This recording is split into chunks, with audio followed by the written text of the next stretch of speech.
اعوذ باللہ من الشیطان الرجیم بسم اللہ الرحمن الرحیم رب اشرح لی صدری ویسر لی امری واحلل عقدۃ من لسانی یفقہوا قولی۔ 15 ربیع الثانی اسلامی تاریخ عام الحزن یعنی غم کا سال۔ رسول اللہ صلی اللہ علیہ وسلم کی زوجہ محترمہ اماں خدیجہ رضی اللہ تعالی عنہا اور چچا ابو طالب ہر وقت آپ صلی اللہ علیہ وسلم کا ساتھ دیا کرتے تھے۔ ایک مرتبہ ابو طالب بیمار ہو گئے اور انتقال کا وقت قریب آ گیا۔ آپ صلی اللہ علیہ وسلم نے فرمایا، اے چچا، ایک مرتبہ لا الہ الا اللہ کہہ لو تاکہ اللہ کے سامنے تمہاری شفاعت کے لیے مجھے دلیل مل جائے۔ لیکن ابو جہل اور عبداللہ بن امیہ وغیرہ نے کہا کہ ابو طالب، کیا تم عبد المطلب کے دین کو چھوڑ دو گے؟ ابو طالب نے کلمہ پڑھنے سے انکار کر دیا اور آخری لفظ جو ان کی زبان پر تھا وہ یہ کہ میں عبد المطلب کے دین پر ہوں، اور انتقال ہو گیا۔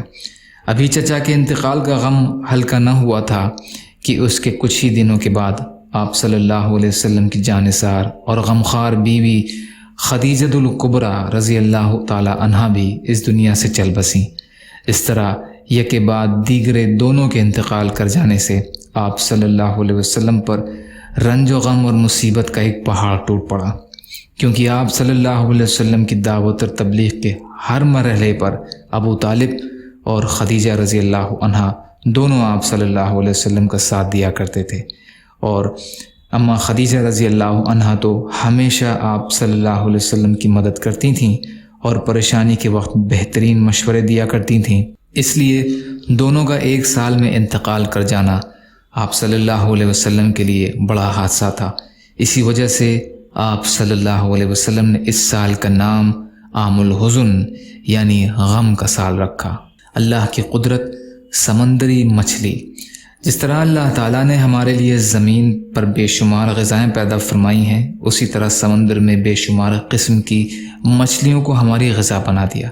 لوگ ہزاروں سال سے سمندری مچھلیوں کا شکار کر کے اپنی غذا حاصل کر رہے ہیں، لیکن آج تک مچھلیاں ختم نہیں ہوئیں، اور عجیب بات یہ ہے کہ کھارے اور میٹھے سمندر کی مچھلیوں کے ذائقے میں کوئی خاص فرق نہیں ہوتا۔ بے شک یہ اللہ کی قدرت اور بندوں پر اس کی بڑی عنایت ہے جس نے ان کے لیے مچھلی جیسی اہم غذا کا انتظام فرمایا۔ ایک فرض کے بارے میں سچی گواہی دینا۔ قرآن میں اللہ تعالیٰ فرماتا ہے، اے ایمان والو، انصاف پر قائم رہتے ہوئے اللہ کے لیے گواہی دو، چاہے وہ تمہاری ذات، والدین اور رشتہ داروں کے خلاف ہی کیوں نہ ہو۔ سورہ نساء کی آیت کا ترجمہ۔ فائدہ: سچی گواہی دینا اور جھوٹی گواہی سے بچنا دونوں ضروری ہے۔ ایک سنت کے بارے میں بیت الخلاء جانے کا طریقہ۔ رسول کریم صلی اللہ علیہ وسلم جب استنجا کے لیے تشریف لے جاتے تو چپل پہن لیتے اور سر کو ڈھانپ لیتے تھے۔ چپل پہن لیتے تھے اور سر کو ڈھانپ لیتے تھے۔ بیہقی کی روایت ہے۔ ایک اہم عمل کی فضیلت: اپنے گھر والوں کو کھلانا پلانا۔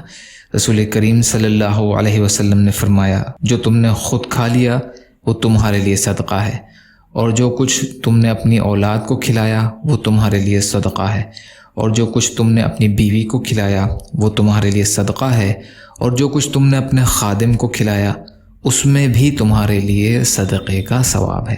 مسند احمد کی روایت ہے۔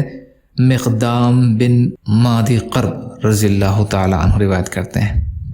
ایک گناہ کے بارے میں شرک اور قتل کرنا۔ رسول اللہ صلی اللہ علیہ وسلم نے فرمایا، اللہ تعالی ہر گناہ کو معاف کر سکتا ہے مگر اس آدمی کو معاف نہیں کریں گے جو شرک کی حالت میں مر جائے۔ دوسرا وہ آدمی جو کسی بے گناہ مسلمان بھائی کو جان بوجھ کر قتل کر دے۔ ابو داؤد کی روایت ہے۔ ابو دردہ رضی اللہ عنہ روایت کرتے ہیں۔ دنیا کے بارے میں دنیا میں امیدوں کا لمبا ہونا۔ رسول کریم صلی اللہ علیہ وسلم نے فرمایا، مجھے اپنی امت پر سب سے زیادہ ڈر خواہشات اور امیدوں کے بڑھ جانے کا ہے۔ خواہشات حق سے دور کر دیتی ہیں اور امیدوں کا لمبا ہونا آخرت کو بھلا دیتا ہے۔ یہ دنیا بھی چل رہی ہے اور ہر دن دور ہوتی چلی جا رہی ہے، اور آخرت بھی چل رہی ہے اور وہ ہر دن قریب ہوتی جا رہی ہے، یعنی ہر وقت زندگی کم ہوتی جا رہی ہے اور موت قریب آتی جا رہی ہے۔ اس لیے آخرت کی تیاری میں لگے رہنا چاہیے۔ کنز الامال کی حدیث ہے، جابر رضی اللہ عنہ روایت کرتے ہیں، طب نبوی سے علاج، ہاتھ پاؤں سن ہو جانے کا علاج۔ حضرت ابن عباس رضی اللہ عنہ کی موجودگی میں ایک شخص کا پاؤں سن ہو گیا تو انہوں نے فرمایا اپنے محبوب ترین شخص کو یاد کرو۔ اس نے کہا محمد صلی اللہ علیہ وسلم، تو وہ ٹھیک ہو گیا۔ ام الیوم واللیلہ لابن سنی، مجاہد رضی اللہ عنہ روایت کرتے ہیں۔ قرآن کی نصیحت۔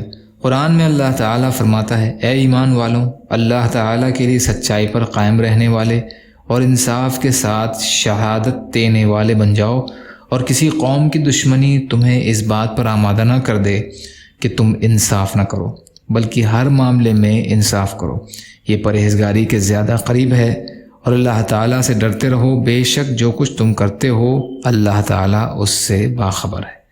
سورہ مائدہ کی آیت کا ترجمہ۔ یا اللہ ہم سب کو کہنے سننے سے زیادہ عمل کی توفیق عطا فرما۔ یا اللہ جو مظلوم ہیں، پریشان حال ہیں، بیمار ہیں، قرض میں ہیں، بے روزگار ہیں، محتاج ہیں، ان کی مدد فرما۔ یا اللہ دنیا اور آخرت کے تمام خیر عطا فرما۔ یا اللہ جو مانگا وہ بھی عطا کر دیجئے، جو بھول گئے ہوں اپنے فضل کرم سے عطا فرمائیے برحمتک یا ارحم الراحمین۔ لا الہ الا اللہ محمد رسول اللہ۔ السلام علیکم۔